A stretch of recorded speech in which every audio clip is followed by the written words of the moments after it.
per second. So when it comes out of that, it's like solid plastic tree. It's wasted. Those things hurt. It's like somebody that dark.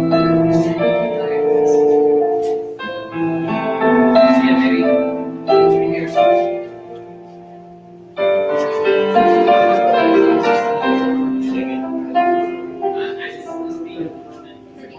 Oh, okay. You're talking about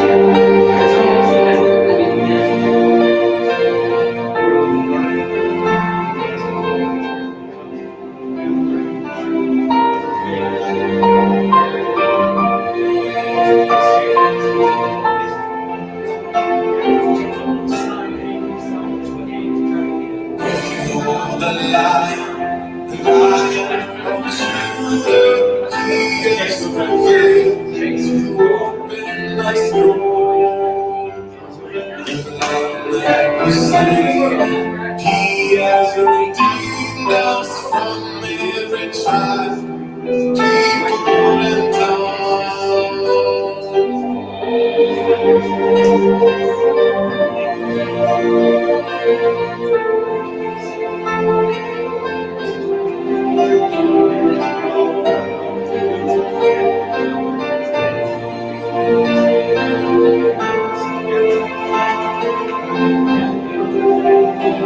All blessing and honor and glory and power be unto the Lamb on the throne.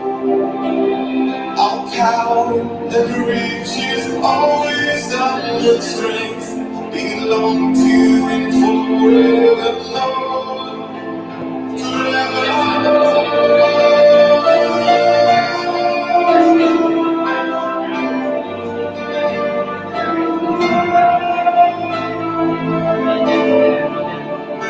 There are thousands of thousands singing a new song to the one who sits on the throne.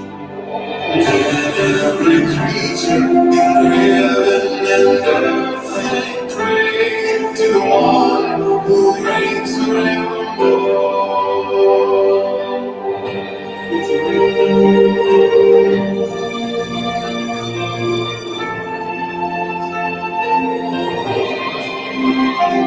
All blessing and honor and glory and power be unto the Lamb on the throne. All power and riches in heaven and earth belong to Him forevermore.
Was he around, goodness, 2010? Let's go up to the mountain of the Lord.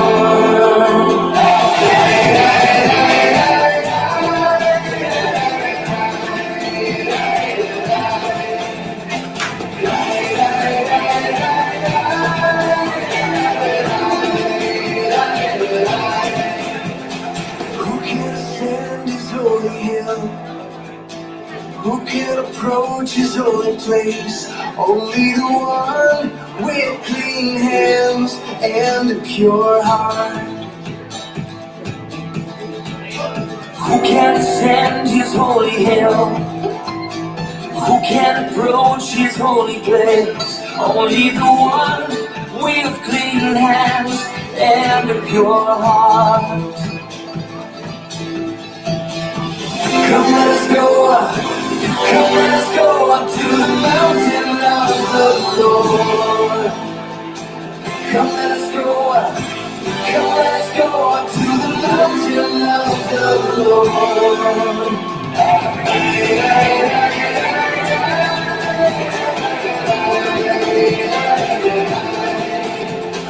Lift up your hands, almighty gates. Be lifted up, O ancient doors, so that the King of glory may enter in. Nations will come to celebrate. Adonai will teach us his ways, and the God of Israel will send the rain. Come, let us go up. Come, let us go to the mountain of the Lord. Come, let us go up. Come, let us go to the mountain of the Lord. And the Lord will go out from Zion, from Jerusalem his word. All creation will know your name, forever your praise is proclaimed. And the Lord will go out from Zion, from Jerusalem his word. All creation will know your name, forever your praise is proclaimed.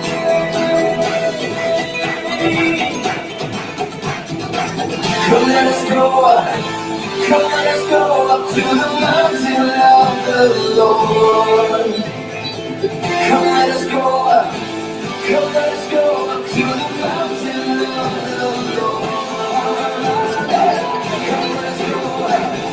Come, let us go up to the mountain of the Lord. Come, let us go up. Come, let us go up to the mountain of the Lord.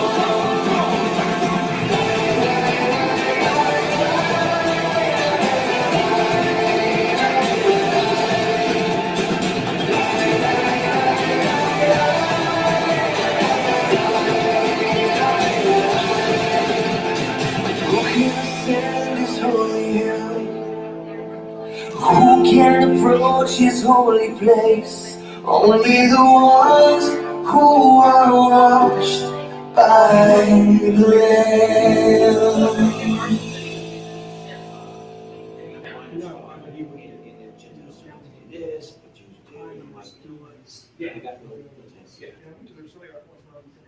Is it? Was it nice? Yeah.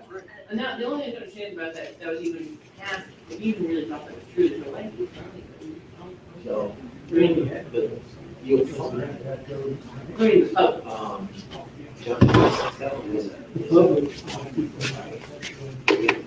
doesn't John Patel also sing Hispanic? Definitely. Because he's Sephardic, isn't he? Before he became Messianic. Yes. So, his voice, his range is very good.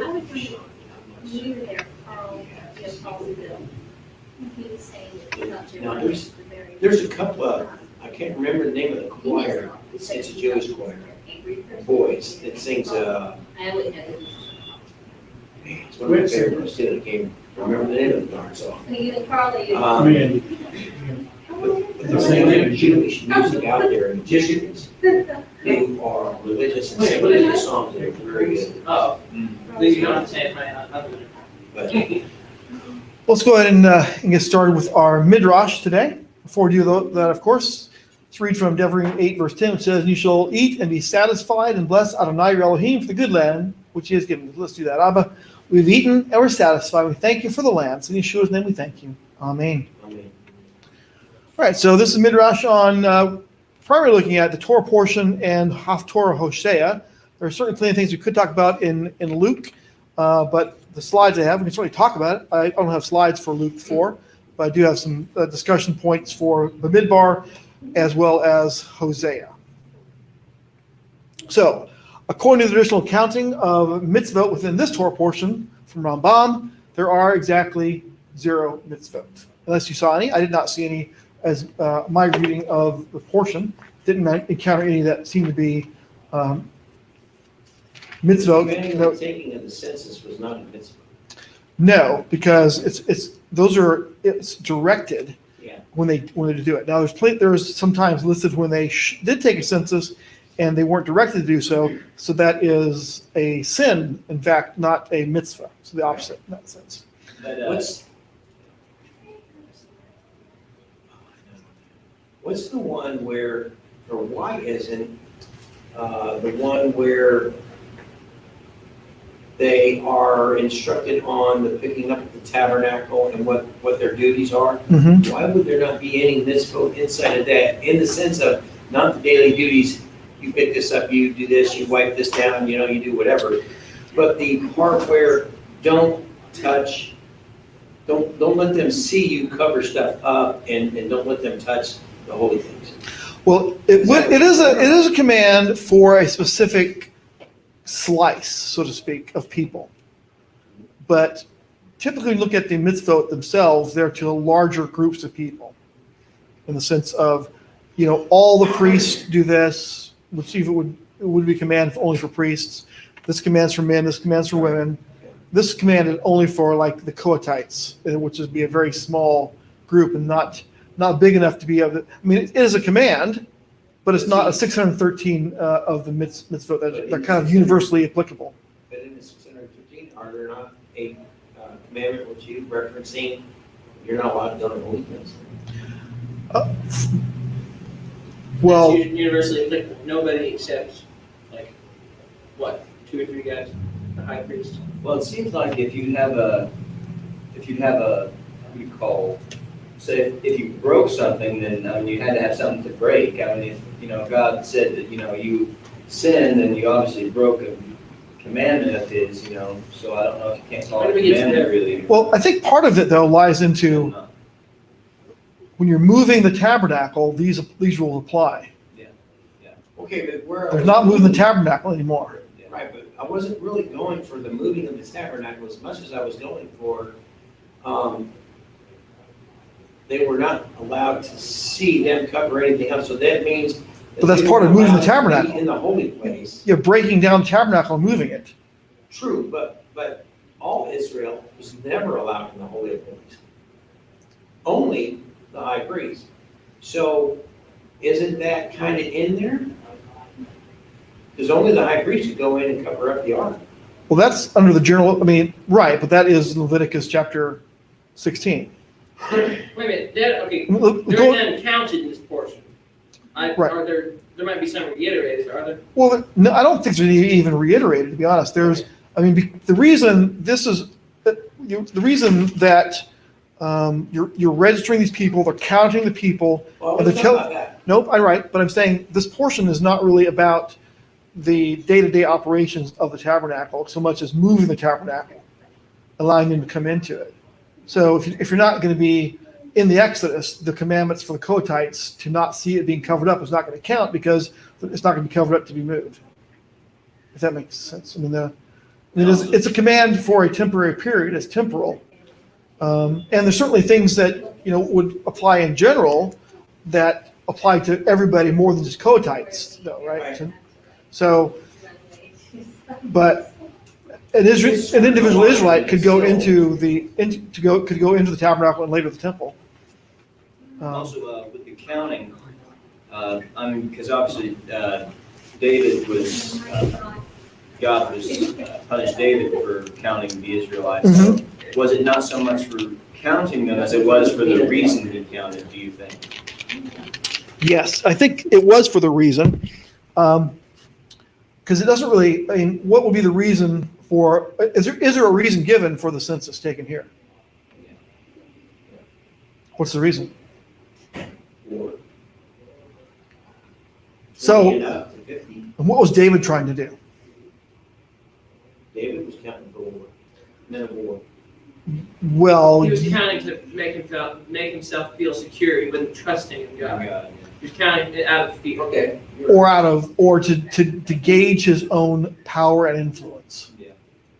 Which is not what's really happening here per se. I mean, they weren't trying to, okay, now we have this many men, we can go take over, the Agagites or whatever. Did have an eye toward that.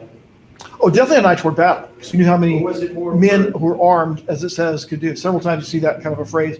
Different translations read differently, but armed men or men of battle. Intention. Couldn't it also have been to let the people know, hey, if we have to fight, you guys are the ones that we're going to be coming because it's from here to here. Well, the way I would phrase it, if there were to be a mitzvah taken from this portion, it would be more of a derived from, but not directly in it. It would be when Yah says take a census, do it. Yeah. When Yah doesn't say to take a census, don't do it. That's the negative commandment for this portion, right? Yeah. Doesn't really say that here. It's derived from later on we see with King David. But so according to the traditional counting, there are 0 of the 613 within this portion. What I was gonna do is- C, 0. So this is the first verse I'm sorry, verse 2 rather, not first verse. The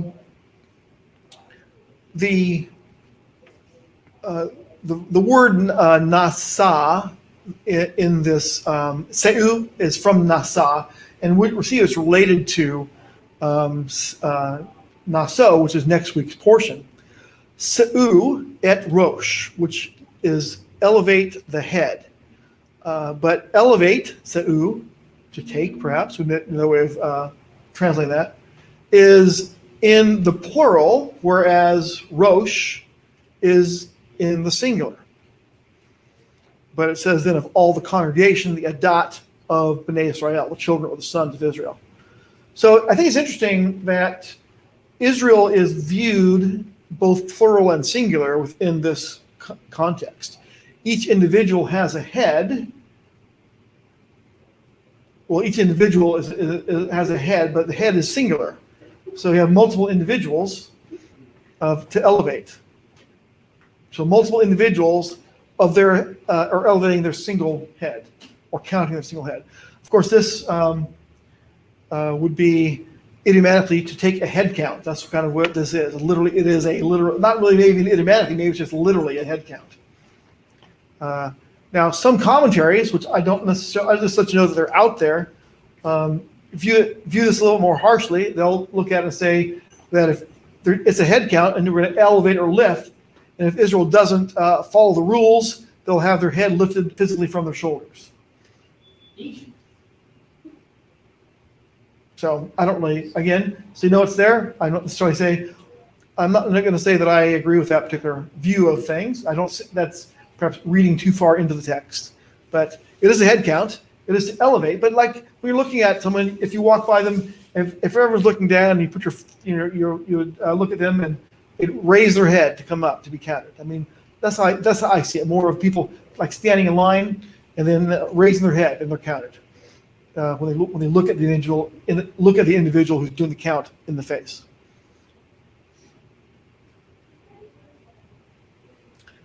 So, questions, comments on? Yes, go ahead.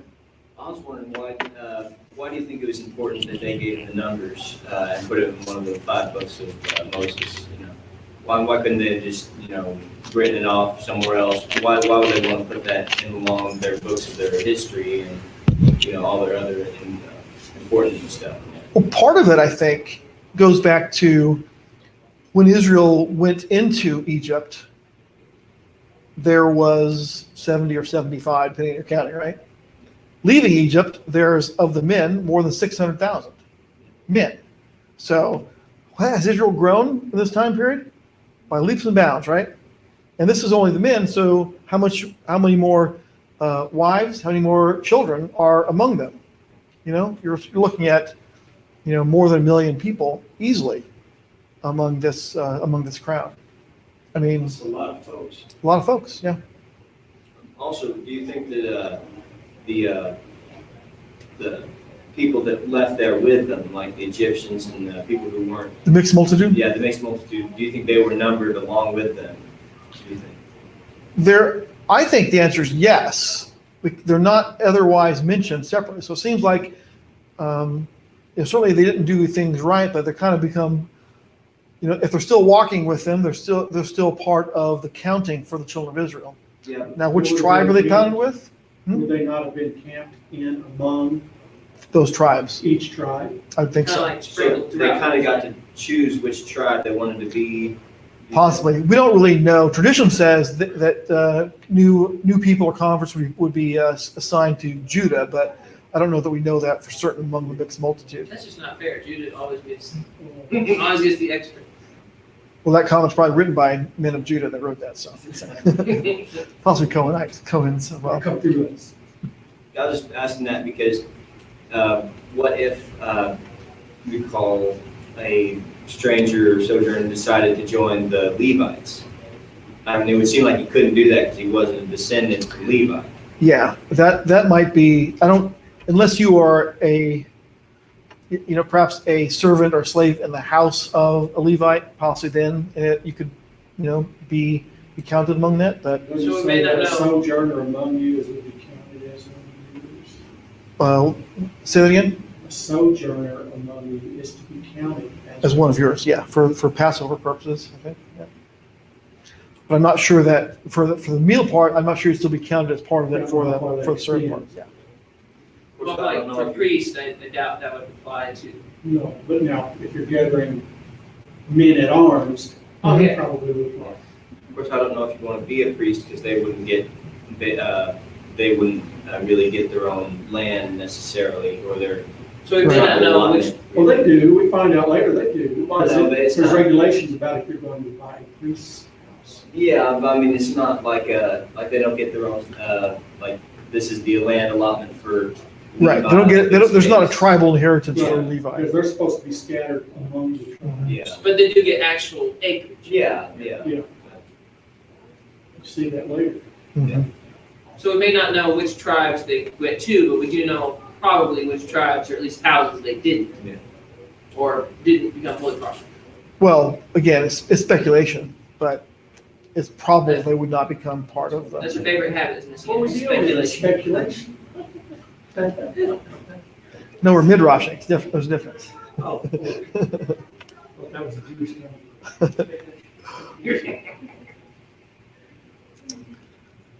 So why take a census? We kind of asked about this already. Why take a census? I think it's really because Yah said so. That's the main reason. And we can look at the other things. I think you can see some merit to it in the sense that we know how strong we are.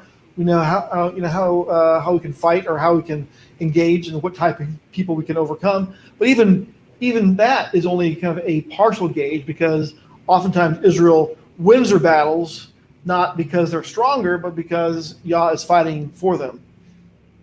And Very often he wheels them down before the battle. Well, I mean, that's like the idea of the 300, just getting the 300 men who are drinking tactically from the stream, not drinking non-tactically, and they get kicked out of being part of the men of battle.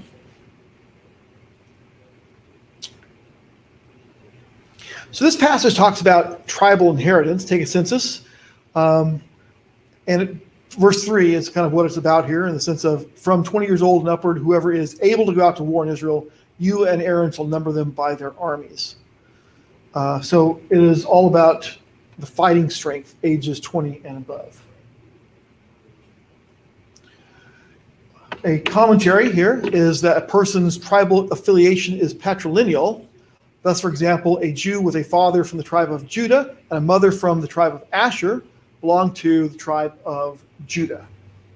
That's how it worked according to what Rashi says. They wouldn't, so the land inheritance would go to which tribe? Judah. Judah. Mhm. But wasn't there somewhere in there, I thought I read it somewhere else, but it said that they shouldn't marry amongst the different tribes for the very reason of not to, pass around land? Well, that is really the case of a family that has daughters only, so that the land doesn't fall out into a different tribe. That's part of their tribal inheritance. And that's the specific case for that. Jim, you're smiling over there. You must have said something. I said something stupid that I really not No. It's not I'll replay it later if you can pick it so I can pick it up. That's me.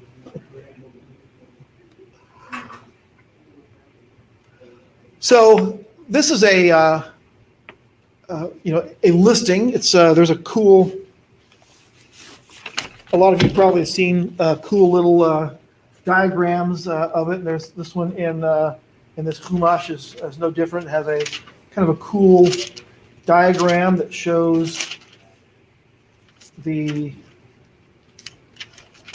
how the tabernacle looked. If you can find the right page here. But it shows that a schematic would be probably the term to use, a schematic for the tribes. And of course, this is one of the top one there was a test question or a youth challenge question from this afternoon. Well, your schematic, you had all the years. Yeah, I didn't put it in. Why? That's cool. Mhm. It's interesting that Judah's on the east though. The sidewalks to the east. What I'm wondering is were they all just scattered around for this?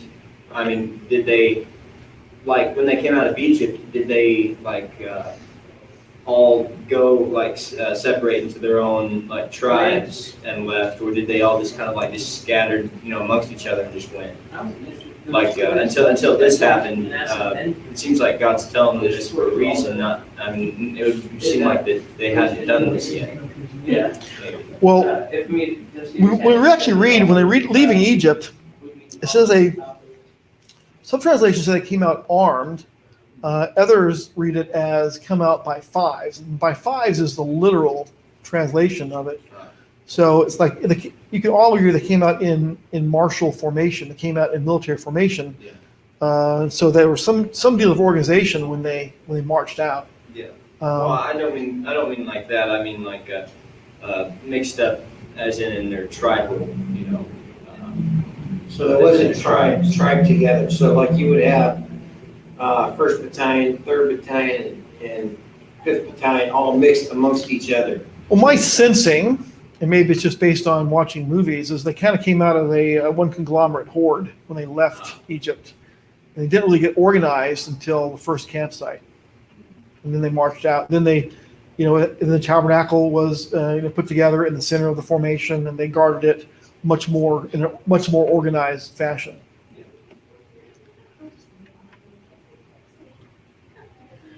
So they're all surrounding something. They're all surrounding the tabernacle. Even Levi is surrounding the tabernacle as part of the inside guard force, so to speak. The tribe of Levi is on all sides of the tent of meeting, or the Mishkan.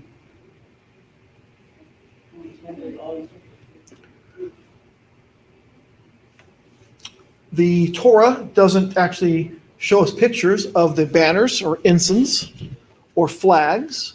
So there's a Midrash from Numbers Rabbah that does give a word picture of that, and there's some depictions of those here in terms of the tribal banners.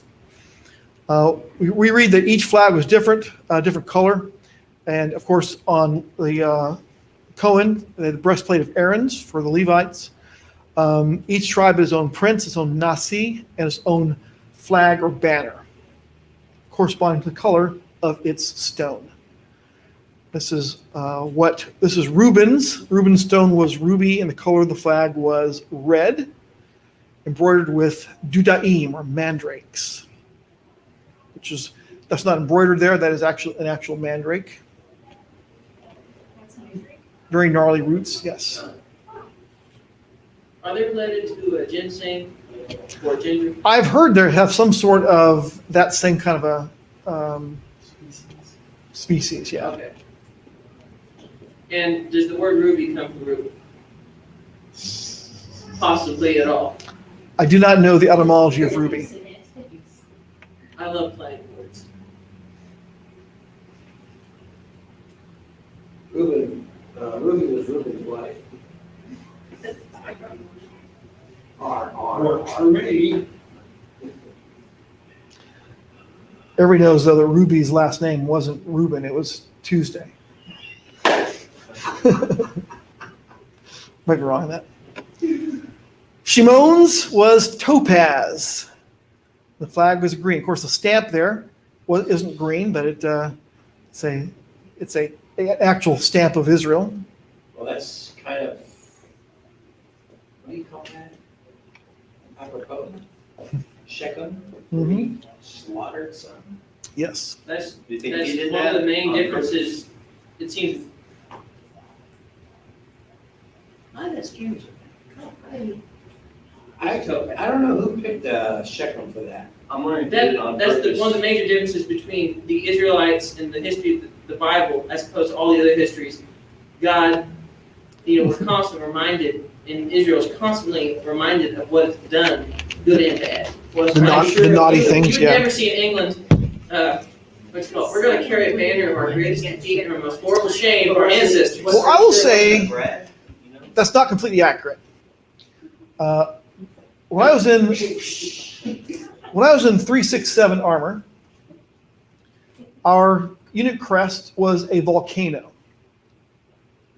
And the crest was a volcano, not because there's any kind of anything with volcanoes real, but a large part of the battalion of the regiment, 67th Armor Regiment, was destroyed in a minefield in World War I. Hence, then that became the unit crest for the 67th Armor Regiment. Well, So, they it does- were running in cowardice from the minefield and then ran into the minefield. They were in battle. Well, Shechem I wasn't mean, it's right. different than Simeon went in there and slaughtered everybody after. I know what Deceiving. It's still negative. It's still I mean, negative, yeah. Okay, but it's a different kind of negative. It's like Well, you wouldn't want bad to name. negative, not he died heroically on this hill instead of But Wesley, he went out and slaughtered everybody on this hill like a while Like they you all say, couldn't get up to just defend two themselves. men defeated the whole entire city. I mean, Okay, even if they don't have to go into the Wasn't statistics on Simeon saying how Luke's they did it, brother I mean, Joseph? it seems more like Okay, it could the be a one that was- brag, like these saying, first two flags punished seem to bring up very embarrassing on his flag. points. Let's in talk your life. Yeah, because you remember, this came after Joseph. Yeah. I think because I don't think Joseph was here at the time they were doing this. But Levi was the other brother that was along Yeah. with this whole thing.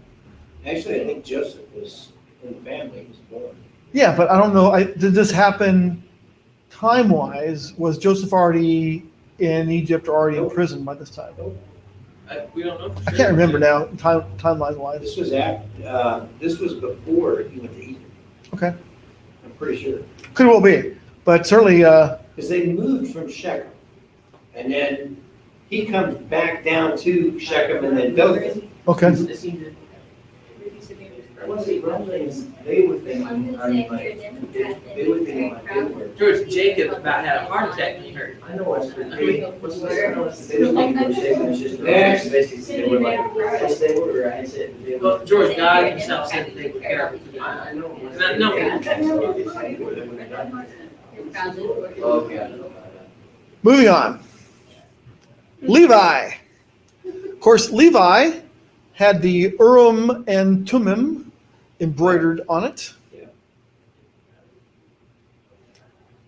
Don't know. I mean, there's a picture of an emerald there on the screen there. There's also, Where's the red come from? I don't know. The picture on the, I guess the bottom right of the screen is from britam.org. Who are the guys that, the very famous author? Jim, do you remember? What's that? Who's the guy who runs britam.org? Oh, no, I don't know.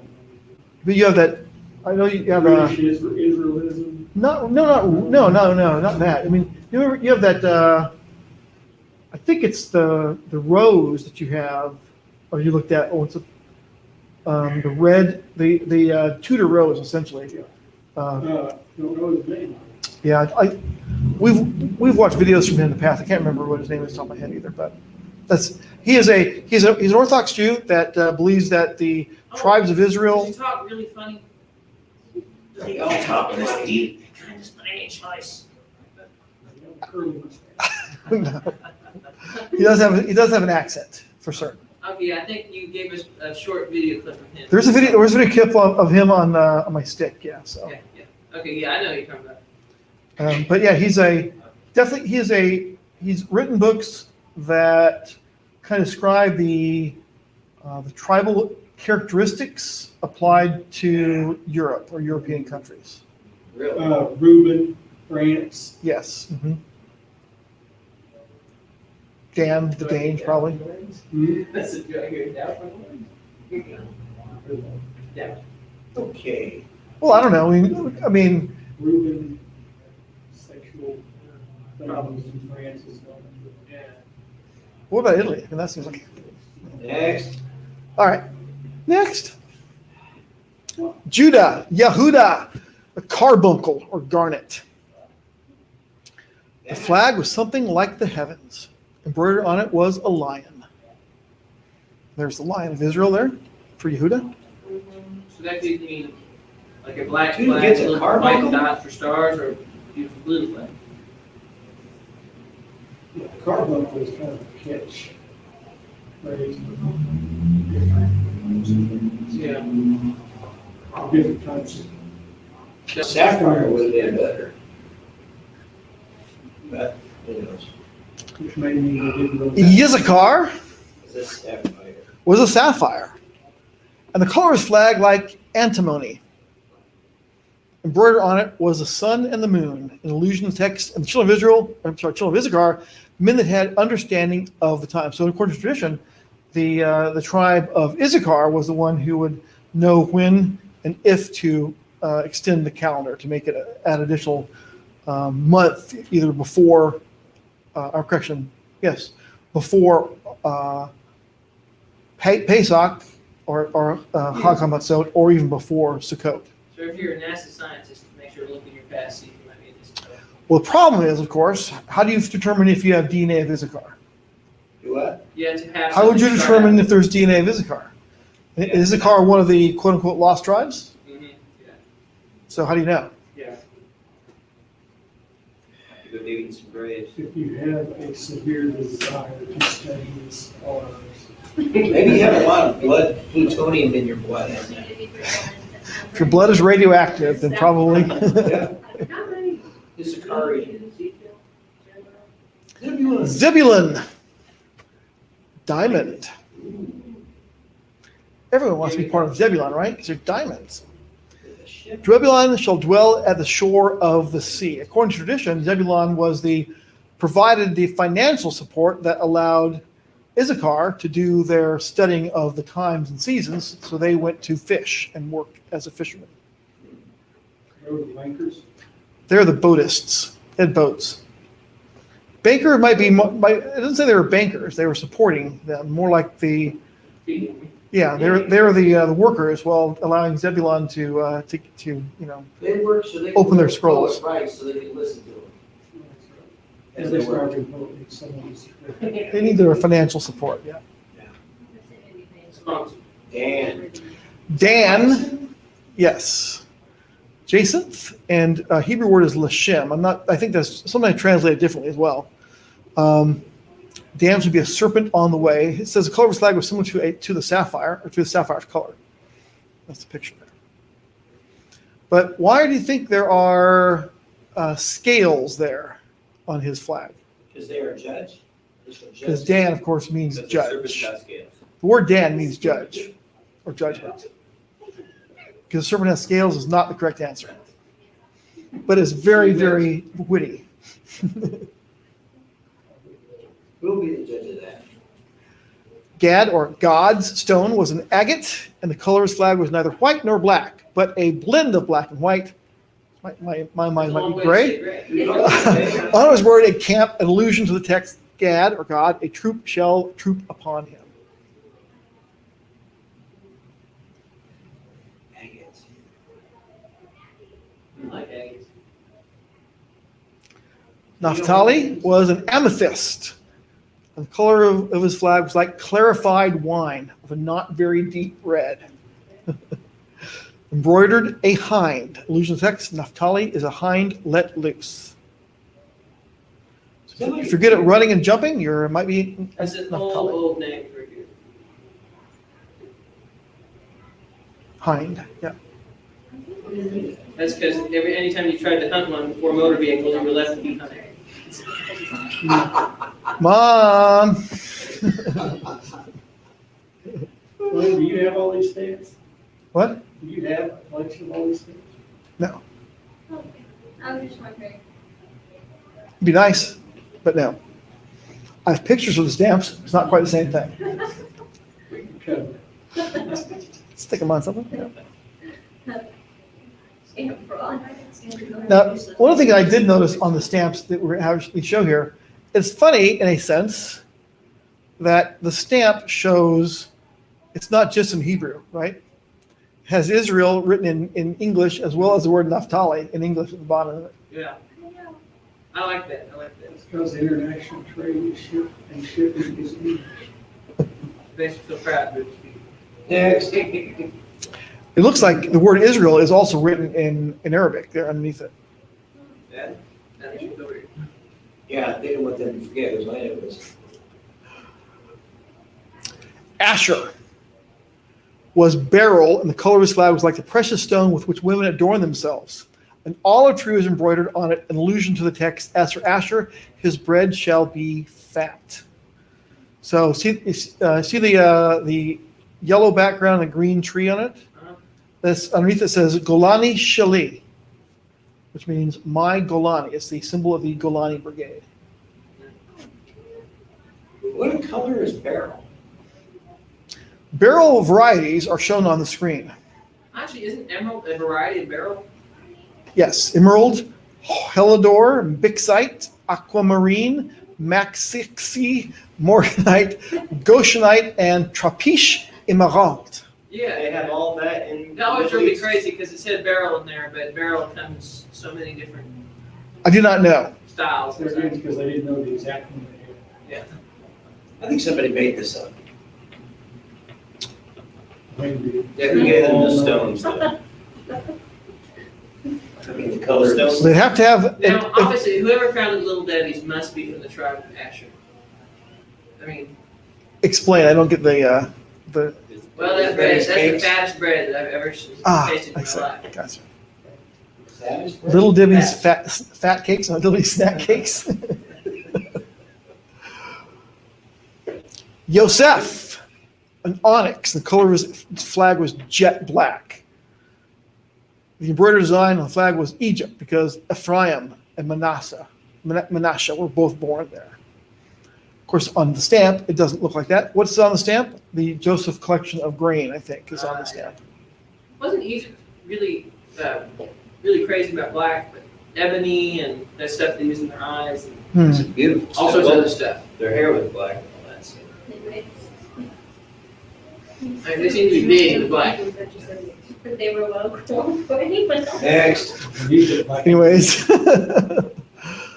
Ephraim was a bullock, his firstling bullock, which applies to Joshua, who came from the tribe of Ephraim. Now, why isn't his flag black? That's what I was wondering, right? Should have black, if he's the son of Joseph, his flag should be black, you'd think. Exactly. But the cow's black. On one That's of what them. it Yeah. takes the place of the black flag. It's a red cow on a black flag. And the other one is from Texas, looks like, Longhorn, right? Yep. It's a Kansas cow. Oh, okay, here we go. And Manasseh, a wild ox, horns of the wild ox loose to Gideon, son of Joash, who came from the tribe of Manasseh. What's the? I want to put a pyramid on there. Yeah.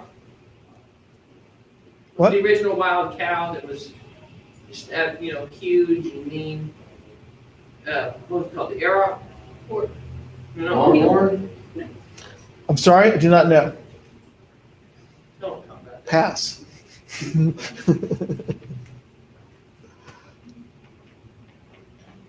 Binyamin was jasper. The color of his flag was a combination of the 12 colors. Embroidered on it was a wolf. Allusion to text that Binyamin is a wolf, a ravenous wolf. So the color of his flag was a combination of all 12 But colors? his stamp was cool. They call that a rainbow. No, that'd be separate, right? Combination of the 12 colors. Well, notice there's no depiction of what the combination 12 colors look like. Yeah. Because that'd probably be like a grayish black color too, right? Isn't that when you mix all the colors together? Bit of red, bit of yellow, bit of green. But with a wolf on it. A hungry Picture one. the northern A lights. hungry wolf. Usually at this time, some people howl, but I guess the guys are not doing it today. All right. Okay, so any discussion further before we go on to the next subject? We beat that horse up. It wasn't a horse, it was a wolf. Okay, either way, just one. It Don't seems beat the like, wolf. Seems like they had a lot of, it seems like Jacob or whoever gave them their, what do you call it, fictions, seems like he was playing favorites with a lot of them. So, Yeah, he was, that was something that I think, he was playing favorites. Certainly, he gave favorite status to Benjamin, certainly. And after that, I think, to Benjamin, but after Joseph was gone, Benjamin became the favored, most protected son. Plus, he was younger than everybody else as well. So this Torah portion has a very important, really a turning point discussed in it, which is a change of the priesthood. It's in chapter 3, verse 12 and 13. This is from the Hebrew Roots version on the screen, but it reads very similarly in most other ones. I've taken from among the children of Israel and taken the Levites from among the children of Israel instead of every firstborn who opens a womb. So verse 13 says, all the firstborn are mine, but instead of the firstborn, he's taken Levi. So it appears to me that there is up until, it's not, this is just a documentation of it. It didn't happen in this section. It happened when? Probably after Mount Sinai, when the Levites were loyal and the other ones, basically the other tribes were disloyal at the base of Mount Sinai. That the firstborn priesthood was changed over to the Levitical priesthood. So the firstborn priesthood was in effect when Israel left Egypt, but at the time of, or by the time, sometime after the time that the rebellion at Mount Sinai became the children of Levi, the sons of Levi that had the priesthood, and not all the firstborns. So in the Torah, there is a change of priesthood from the firstborn priesthood to the Levitical priesthood. Wait a minute. Levi never got any land to start with. Even before they went to Egypt, he was still getting nothing, That didn't have anything to do with it. right? Well, I came in on Johnny come lately. I was just trying to figure Before this out. they went to Egypt, there was really no discussion that I'm aware of land inside Canaan land. They'll Okay, live So you're together. talking about where it says here that God would take the tribe of Levi instead of all the firstborn. As priests. As priests.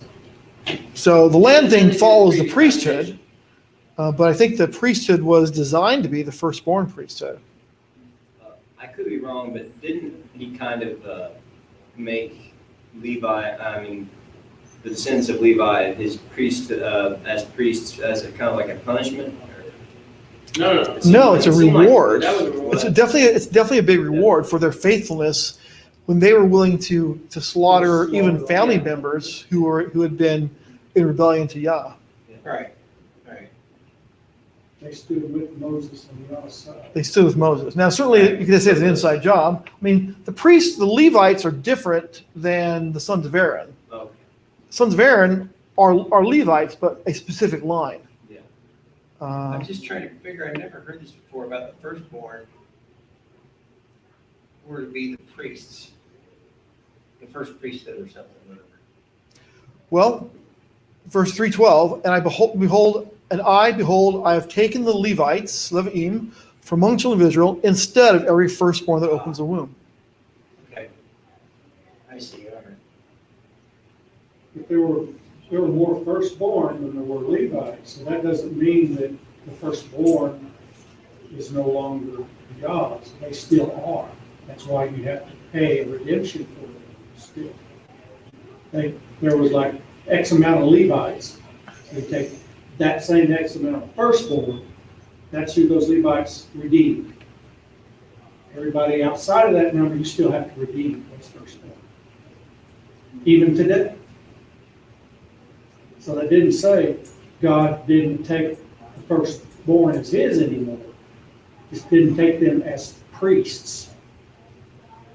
But So does that mean that the On that firstborn same were note, taken as why- priests why before does it specify Mount the Sinai, before the firstborn? Levites became priests? That is my understanding, yours, yes. But I, it wasn't, I didn't quite hear your question, sorry. I've heard that theory about the firstborn priesthood, that's pretty common in Judaism, I've heard. But why does it specify both in Exodus 13 and later in this chapter that the firstborn of everything, both man and beast, is considered God's? So why would we assume that it has to do anything to do with the priesthood? Because, animals aren't called to the priesthood. Well, the pattern is the firstborn. So the pattern was set before the Levites became the priests. But it says specifically here, I've taken from the Levites, from Israel, instead of every firstborn that opens the womb. Okay, is there anything anywhere else before this where it says that the firstborn is going to be priests? No. That's what I was gonna ask, That's, I where's the think, the crux scriptural of it. document? Is there any scriptural documentation to that? Because it seems to me like what he's saying is that the firstborn were not for priesthood purposes, but for sacrificial or service purposes, the firstborn belongs to God. And you do the redemption in order to preserve the life of that firstborn. Right, you do the redemption because you're not going to execute the firstborn of your sons. But they still belong to God until you redeem. also, did it mention them having priests or someone to go before God for them in any way before they set up the tabernacle? I don't know that there was. I mean, we see that Abraham by himself was doing things and Sarah's tent was important, but there's not really the organized setup here because it doesn't seem like there was. We don't really know, during the time period that the sons of Jacob were alive, sons of Israel were alive in Goshen, what kind of religious service they had there. They were all sons of Jacob, and Reuben was the firstborn, but he wasn't the favorite son, in the sense that he lost his. I mean, you could say similar to the firstborns of Israel, they lost their preeminence because of disobedience, just like Reuben lost his preeminence. It was kind of given over in a lot of ways to Judah, in fact.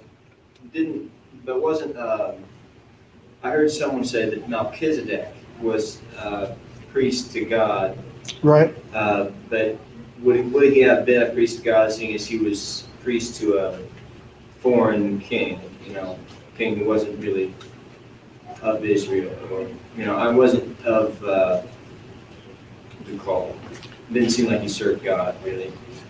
Well, there's a view that Melchizedek is an individual, but it's also a type of priesthood.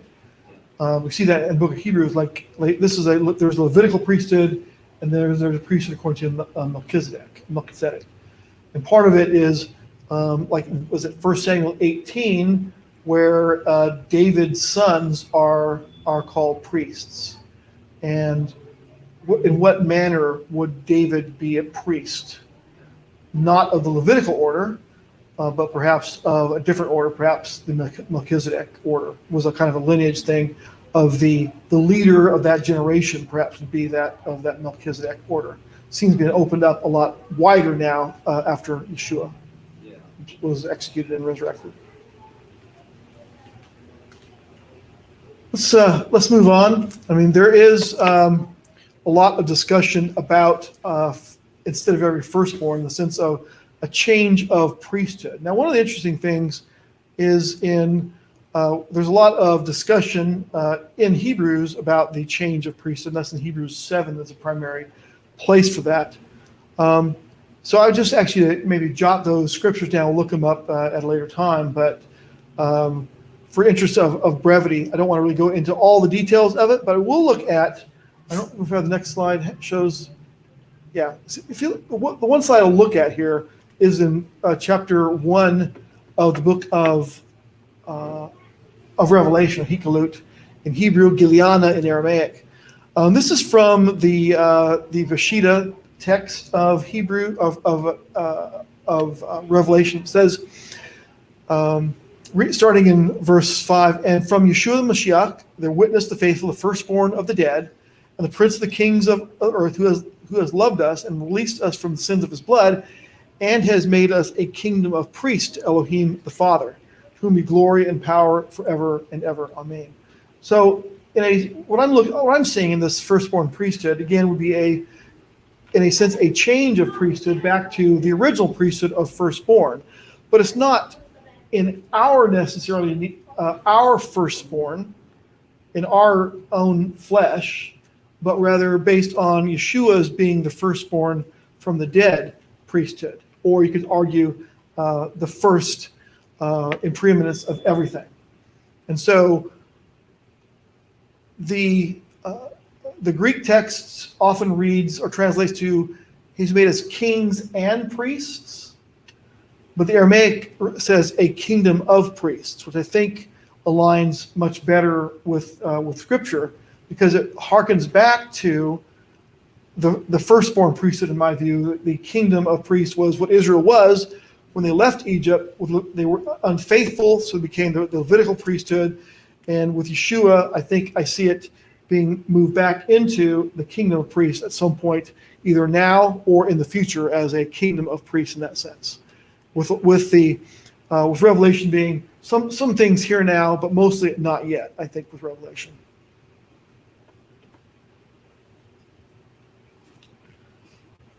The Crawford manuscript is Aramaic. It says a kingdom of Kohanim there as well.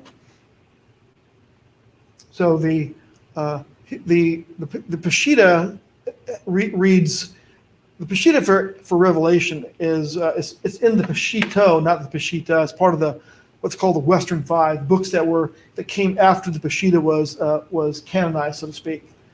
As part of the Western Five, it was not there, but there is a different Aramaic text in the Peshitta that's called the Crawford Aramaic manuscript, where it says the same thing: kingdom of Kohanim, kingdom of priests. So, don't know how much you want to spend on this next section, but if you look in chapter 3, verse 39, it reads a total here of 22,000.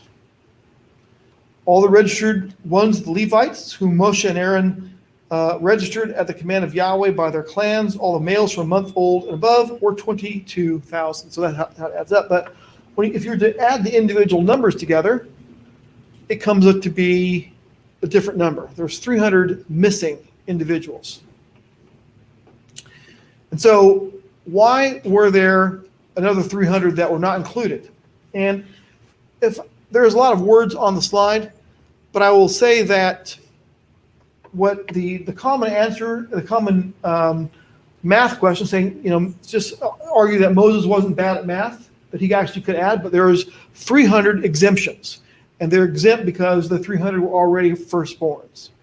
So you couldn't, they were exempt from that already because of being firstborn, so they couldn't really be in place of themselves. Now, it seems to me, though, if that is the case, not saying it's not, but if that is the case, it'd be a lot of, if there's only out of 22,000, there's only 300 of those are firstborns. Pretty big families, yes, right? Sounds like to me. Give you guys a run for your money? You probably have to have like, what, 30 kids at first? Yeah, it's gonna be quite a big family. Another evidence, it's kind of the same way, is that when you're reading from a Torah scroll, there are dots or jots over the word Aharon and Aaron.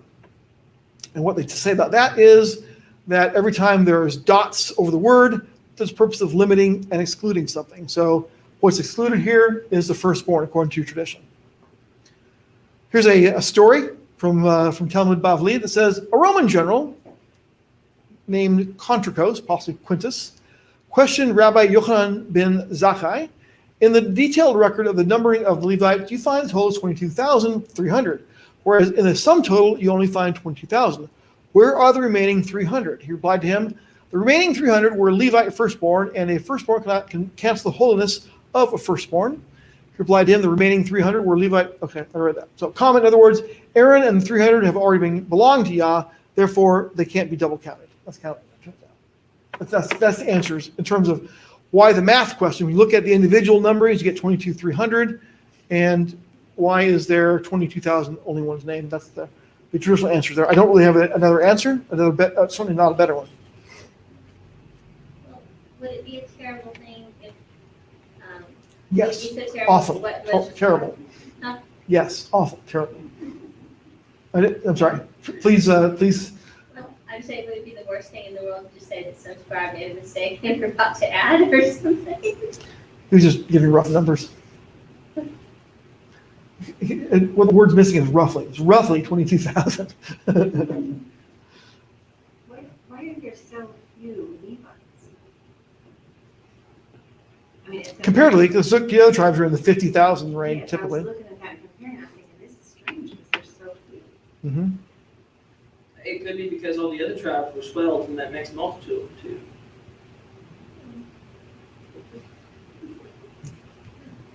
They had to absorb some of the illegal things you need.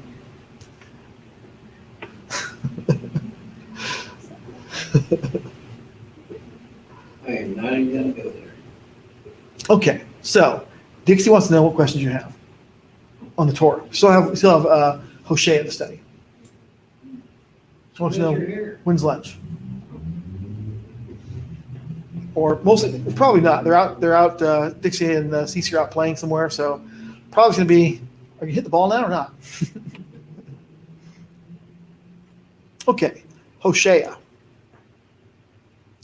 So just kind of some background. Hoshea was a prophet to the northern kingdom, contemporary of Amos, Isaiah, and Micah. Amos was for Israel, Isaiah and Micah for the kingdom of Judah. The dates of the prophecy were not known for sure, but one Bible dictionary places the dates somewhere between 784 and 722 before the Common Era. According to Seder Olam, which was written 160 of the Common Era, roughly, the Hosea's ministry lasted a full 90 years. According to the Talmud, Hosea was chronologically first among the four mentioned, but others say that Amos was first and Hosea was second. Some traditions say that Hosea was from the tribe of Issachar. So what is the prophecy about? The prophecies are about the scattering of the northern kingdom due to disobedience, specifically idolatry, which is typified as adultery.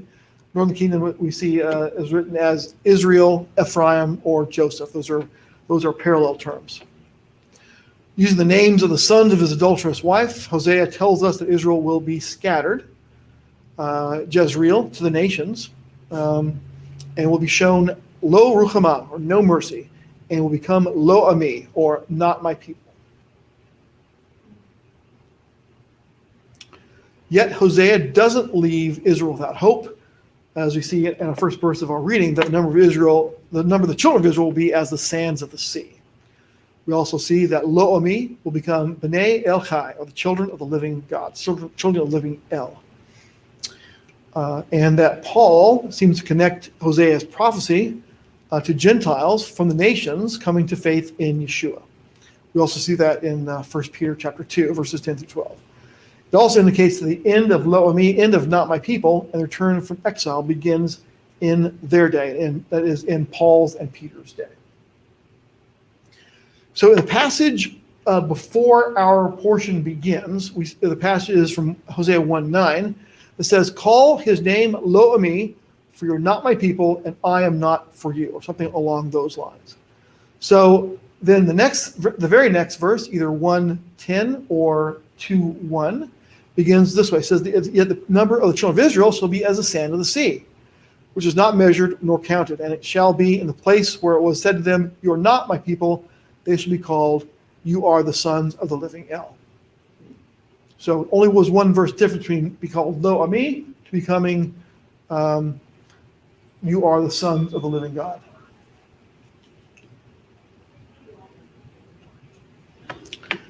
So the Lo Ami judgment was reversed. We see that Paul writing about it when he talks about in Romans chapter 9, it says, "Even whom he called, not only us of the Yehudim or the Jews, but also of the Gentiles or the nations. As he says in Hoshea 2, I shall call them my people who are not my people, and her beloved who is not my beloved. And it shall be in the place where it was said to them, you are not my people, there they shall be called sons of the living Elohim," living God. And Yeshayahu, or Isaiah, cries out in behalf of Israel, "The number of the children of Israel be as the sand of the sea, the remnant shall be saved." So Yeshayahu or Isaiah says the same thing as Hosea does about the children of Israel being numbering as numerous as the sands of the sea. In other words, an uncounted number would be so large.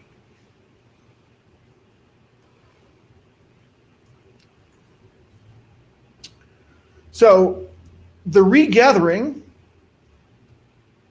started in the ministry of Messiah. And we can see that by what he said in the Gospel of John, by the insight given to John. "But as many as received him, to them he gave the authority to become children of Elohim, to those believing in his name." So children of Elohim is a parallel, of course, to children of God. Same sort of idea there. We also see the same thing in 1 John chapter 3, which says, "See what love the Father has given us, that we should be called children of Elohim. For this reason the world does not know us, because it did not know him," Yeshua. "Beloved ones, we are called the children of Elohim. And it has not been revealed what we shall be, but we know that when he is revealed, we shall be like him, for we shall see him as he is." The idea of being children of the living God, or as we saw, B'nai El Chai. Hosea 2:1 or 1:11, depending on translation, talks about this gathering together as one head, to appoint themselves one head. Similar, I think, in a way to what we read in the beginning of our Torah portion, where it said that Israel, the children of Israel were numbered, but Rosh in that first verse, or second verse, is singular. Just here, the same thing, the idea, I think, the one head, I would translate that or interpret that to be Yeshua. So appoint for themselves Yeshua, and will come out of the earth, for great is the day of Yisrael. So the one head, in my view, is Yeshua Messiah, who came up out of the earth, i.e. out of the tomb, and they're gathering of all people from Isaiah 56 as part of Messiah's ministry. And this is taken, let's see, do I have a slide here? It's from Matthew 21. Matthew 21, 13 and 14, and he said to them, "It has been written, my house shall be called a house of prayer." Isaiah 56, or what is house of prayer in Hebrew? Beit Tefillah, right? "My house will be called a Beit Tefillah, but you have made it a den of robbers. And blind and lame ones come to him in the set-apart place, and he healed them." So the context of Beit Tefillah, in the sense of Isaiah 56, is it's a gathering place for all the children of the world, the nations of the world. And that's what the idea, I think Messiah is saying, the gathering out from all the nations is part of the gathering from Isaiah 56, as well as healing them from all the diseases of the world, so to speak, including not just physical, but spiritual diseases as well. I think we're still awaiting the full regathering of the children of Judah with the children of Israel, and for them both to appoint Yeshua as Rosh Echad, or the one head. It's not, and it's really, if you read the two-stick prophecy, I think it's their companions as well, not just those who are of Judah or of Joseph, but their companions join them. My people, say to your brothers, O my people, and to your sisters, O compassionate one. So he's addressed to Yezreel, say to your brothers, Ami, my people, and your sisters, Ruchama, compassionate one. So the scattered ones are to say to their brothers, my people, and to their sisters, mercy, Ruchama. The Aramaic Targum, interestingly, here reads, return to my Torah, and I will grant clemency to your nation. So it's returning is part of what the Targum says this is about. The Targum is trying to translate with commentary. Return to my Torah, and I will grant clemency for your nation. Striving with your mother, strive, for she is not my wife, as it says in the Hebrew text. Interestingly, at the bottom you see their mother. In the Targum Jonathan, it doesn't have mother, it has congregation of Israel. So strive with the congregation of Israel, strive, for she is not my wife. So that's it's odd that it paints it that way, but Israel is to essentially is not worthy of being the wife because of idolatries and adulteries.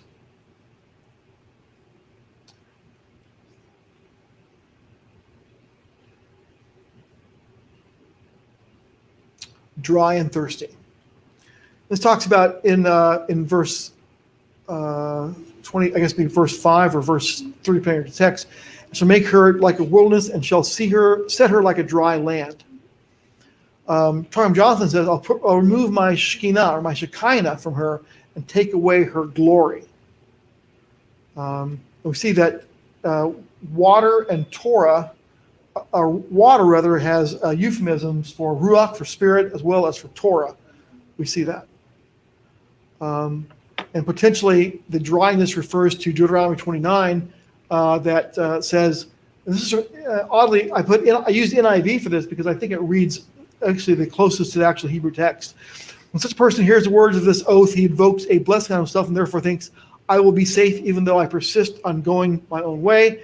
This will bring disaster on the watered land as well as the dry. So there's a lot of different versions of what that's talking about, watered and dry, what it means. It seems like it's on everyone, or particularly on those who are, the well water is often thought to be the Torah observant, and the thirstier or the dry is the non-Torah observant. And so in this case, I'll bring disaster on both the watered land as well as the dry. If you go back one slide, the idea is I shall set her like a dry land. And who's being set like a dry land? The wife, who is idolatrous and adulterous. So definitely not following the words of Scripture.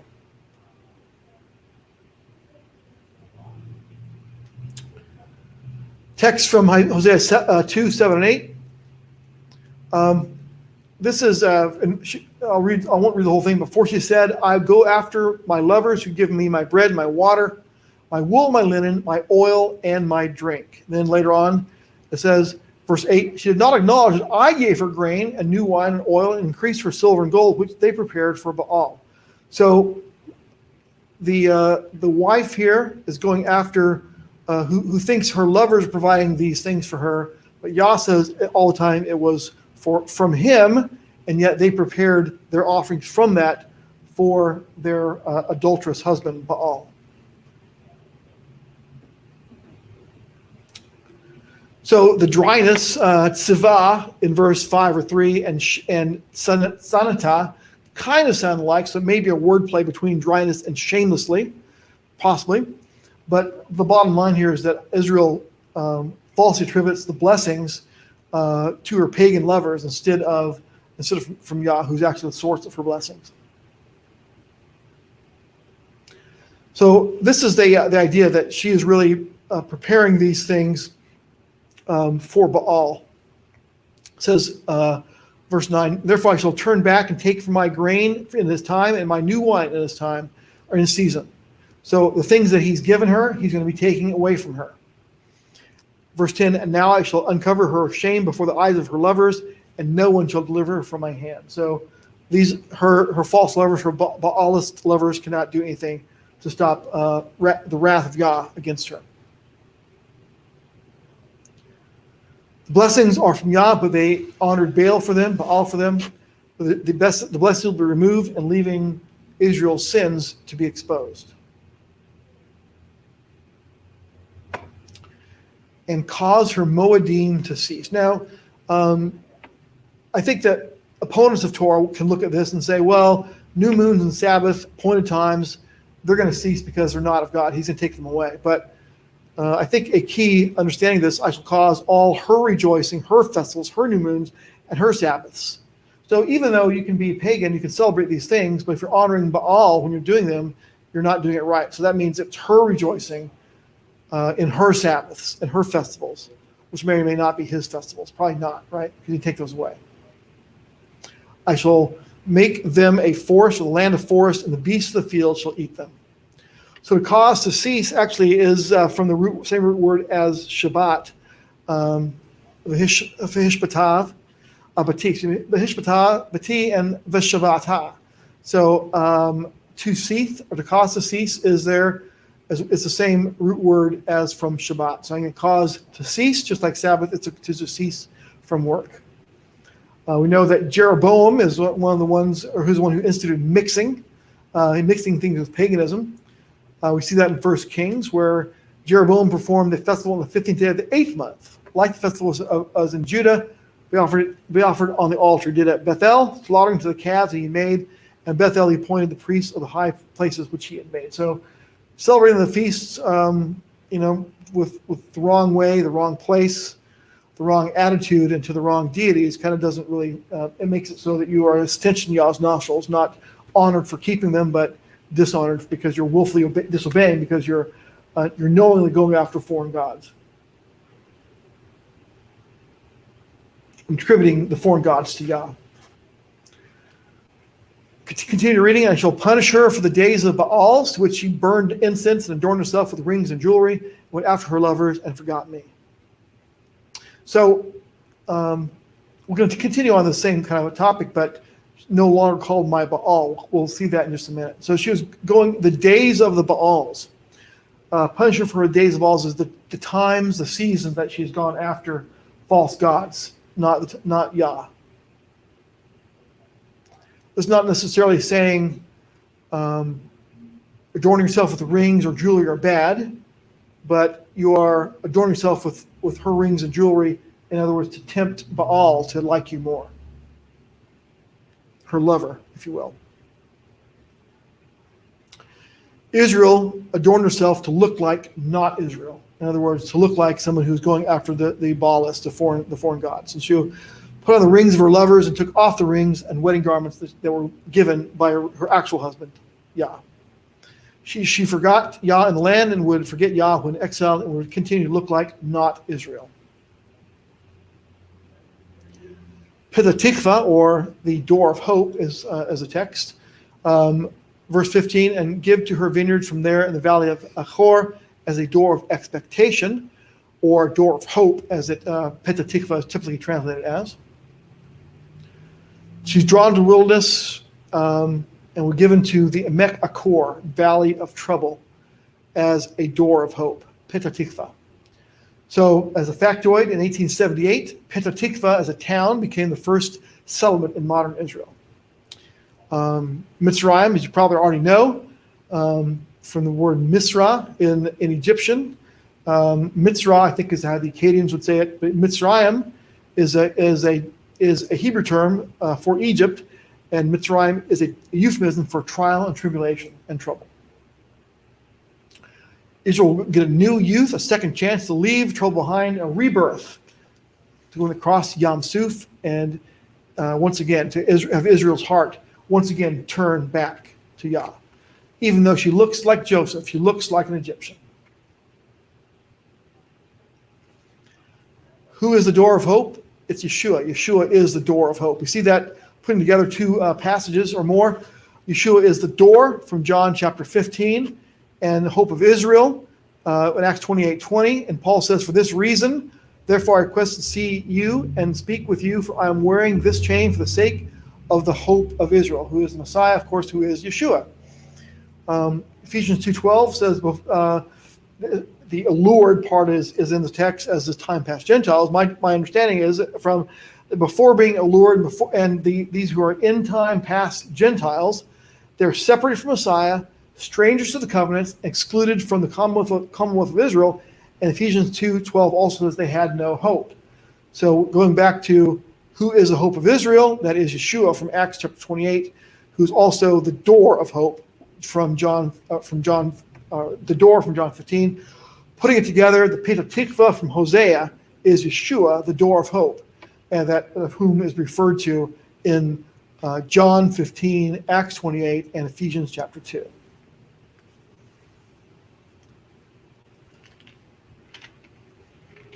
So in a very real way, the first town in modern Israel, Beit Tikva, is actually speaking about Mashiach, Yeshua. Call me Ishi, not Baali. It shall be in that day, declares Yahweh, that you shall call me my husband, Ishi, and no longer call me my Baal, Baali. And I shall remove the names of the Baals from her mouth, and shall be no more remembered by their name.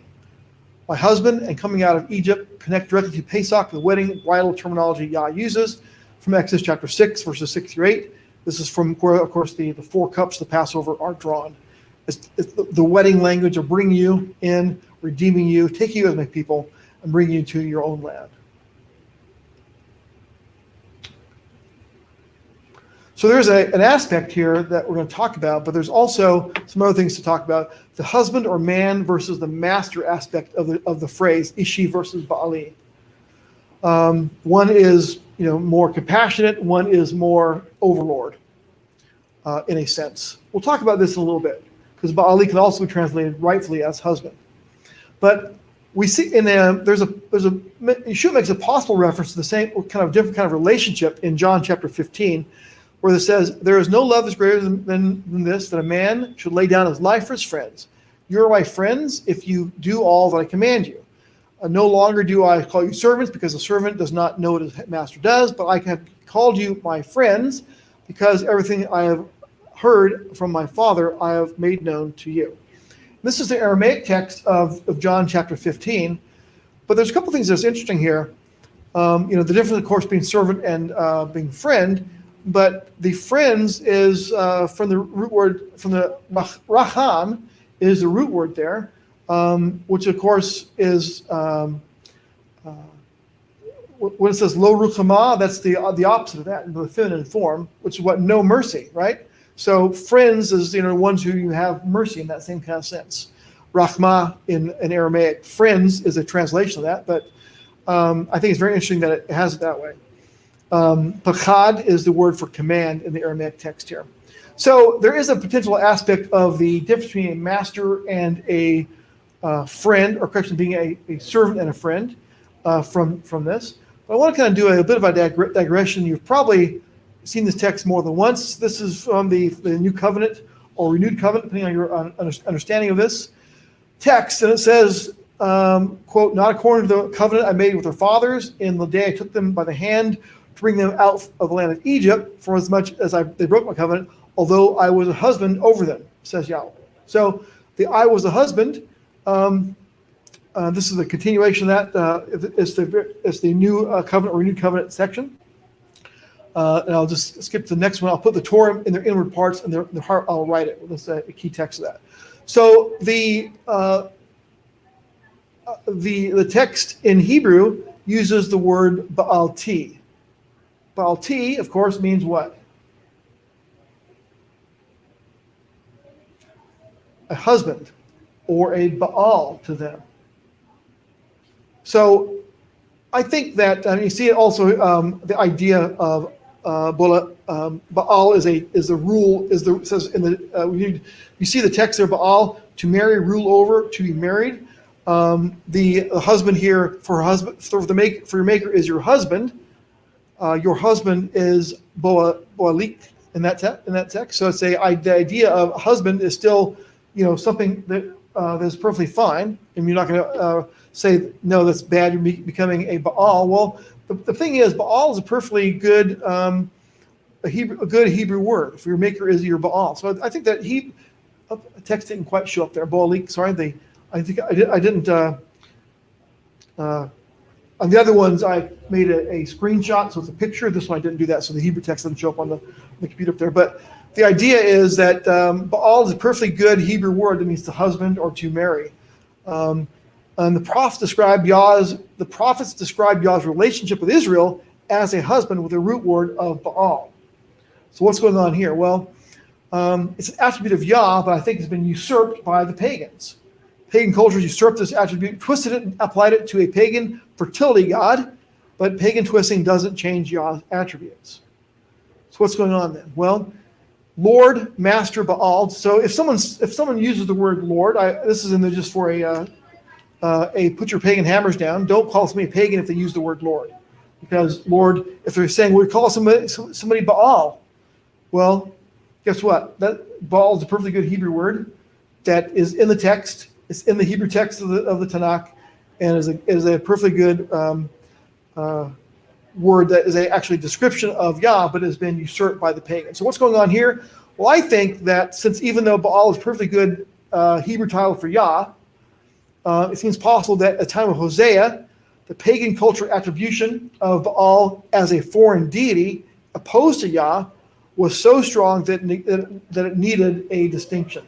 So that's why it says, don't no longer call him Baal, but Ishi is a parallel word that for husband, but don't be confused because even though you use a word that's perfectly fine, if you say Baal T, someone might think you're actually worshiping Baal, and you may in your heart eventually becoming worshiping of Baal instead of the one true God. That's a little bit of an aside, but I think that's a little bit of background. But they call me Ishi, not Baali. So, covenant bride. What this says is, in that day I shall make a covenant with them, or a covenant for them with the beasts of the field, the birds of the heavens, with the creeping creatures of the ground. When bow and sword and battle I break from the earth, and I shall make them lie down in safety. And I shall take you as a bride for me to forever, and take you as a bride unto me to righteousness and right ruling and kindness and compassion. What covenant does this remind you of?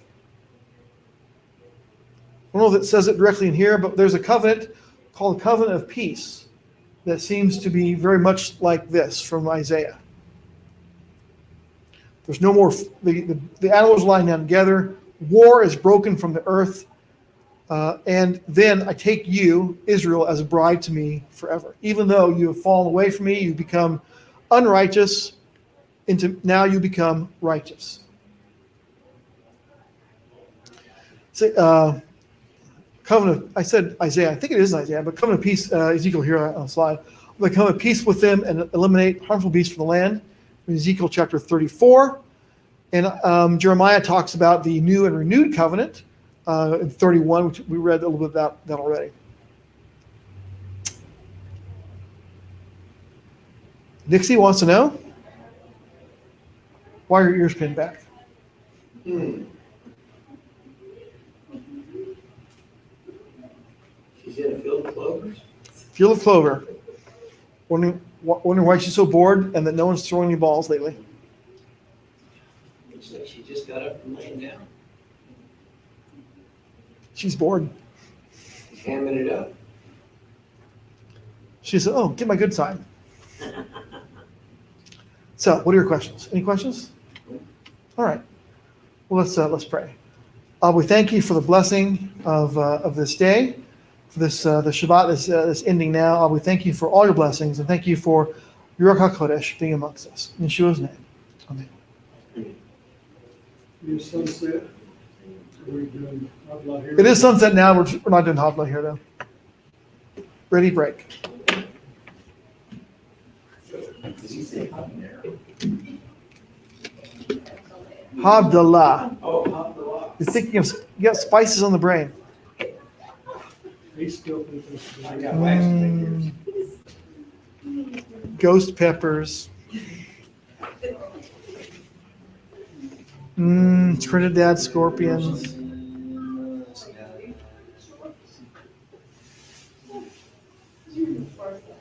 No? Oh, yeah.